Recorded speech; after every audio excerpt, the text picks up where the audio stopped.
and welcome back to my film and TV channel. You're all staying safe and well. We're going to have a look at a science fiction thriller film. I think this is UK based, this one, so it's nice to see the UK. Don't usually have the big budgets that they do over in the US and elsewhere, but yes, an interesting one that's sort of split in opinion, this one as well. And it's been around for a little while, but just got released back in November. I'm recording this on January the 8th, 2023. So I've had a chance to catch up with it because I saw it in one of my film magazines and I hadn't noticed it knocking around.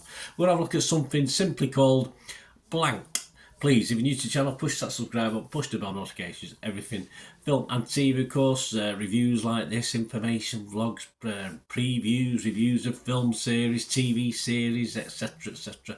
Great to have you on board. Great to have your comments as well, guys. So if you do respond or comment on this film or anything to do with film and TV, I will respond accordingly, or at least give you a thumbs up, which I hope you can give to this vlog as well. That'd be most appreciative if you can do that for me.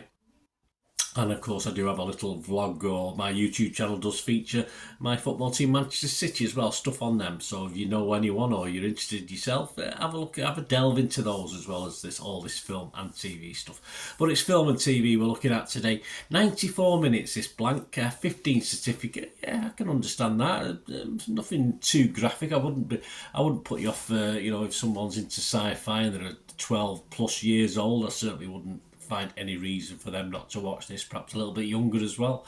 It's directed by Natalie Kennedy and was written by Stephen Herman, and it's about Claire Rivers, is a desperate writer struggling with writer's block. Yeah, been there.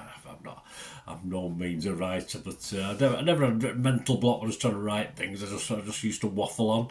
So she travels anyway to a fully enclosed rural compound for a retreat that is fully controlled by AI. Well, obviously didn't watch the news last year, and Glitch turns a whole residence into a tortuous prison. There you go. So an interesting storyline. It stars Rachel Shelley as our main protagonist in this, Heidi Reid as the AI who goes a bit crazy, to say the least. Wayne Brady's in it, Anne Cusell, Rebecca Claire Evans, and Bhaskar Patel. And of course, the actors, yeah, I think they're all okay. Rachel Shelley is a likeable enough main protagonist, and Heidi Reid, a beautiful yet quite scary AI. So it all bodes well, really. This was released, as I said, in the United Kingdom on the 3rd of November 2023, as at the 8th of January 2024. These are the scores. How about this? Rotten Tomatoes, 100% positivity. All right, there's only 5 of them, but hey, it's 100. You can't argue with it. That's 5 fresh and no rotten, and it scored an average of 6.7 out of 10. So bodes well. Rotten Tomatoes audience, yeah, they quite liked it as well. 3.7 out of 5, 7.4 out of 10. If my maths is correct, so that's 70% positivity from them. But the big but is that we've got over 1,200 scores and reviews have been left on Internet Movie Database, and it's only coming up with a fairly paltry 4.6 out of 10. So not great. So what I say, some positivity, but when it comes down to Joe Public, most of them don't like it. So what about me? I class myself as Joe Public. What do we have here? Well, we've got Hal from 2001 Space Odyssey, but obviously in female form and a moving version that's solid, that can cause you injury. So imagine Hal being able to do that as a robot or something like that. Yeah, so it becomes a film that becomes a battle of wills, and of course there's elements of misery in it as well. I mean, I kept thinking of Misery while I was watching it. Of course, the classic book, Kathy Bates, wasn't it, with Misery? So there's elements of that as well. So there's little things taken and nicked from different bits and pieces for this one. I mean, it's a fairly low key budget. I don't think the budget was massive. It's all one location story. It does change a little bit at times. I'll tell you about that in a minute.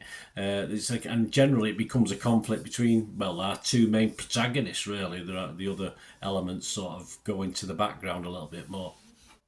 I do like it. It's a sort of Black Mirror story episode, obviously, which would normally be 45 minutes, but it's over an hour and a half. So I have heard people saying it's a bit monotonous and a bit drawn out, and I can fully understand that. But because I was invested in the 2 lead characters, I didn't feel too badly about it. In the old days, this could have been a Twilight Zone episode, something like that. But there was enough in it to keep me interested, although as we can see from Internet Movie Database, not particularly Joe Public, who don't seem to agree with me. But yes, as a 45-minute episode, it would have been nice and tight and pleasantly watchable, of course, but at 90 minutes plus, it is not to everyone's cup of tea.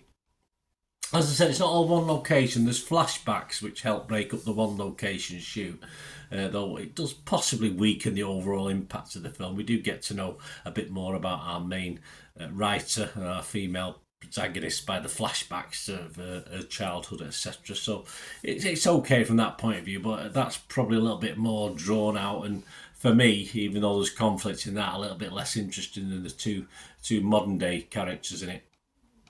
As I said, I think I said earlier, this has been on the back burner for a while. It first featured at a March 2022 Manchester Film Festival. I wasn't there, no. But yeah, I don't know why. I say it's been out there waiting to be released, and it's now available. So check your territory, see if you can get hold of it, because I liked it. As I said, most of the public don't seem to, but enough of the critics and the Rotten Tomato audience seem to like it. So give it a watch, see what you think. Don't expect too much.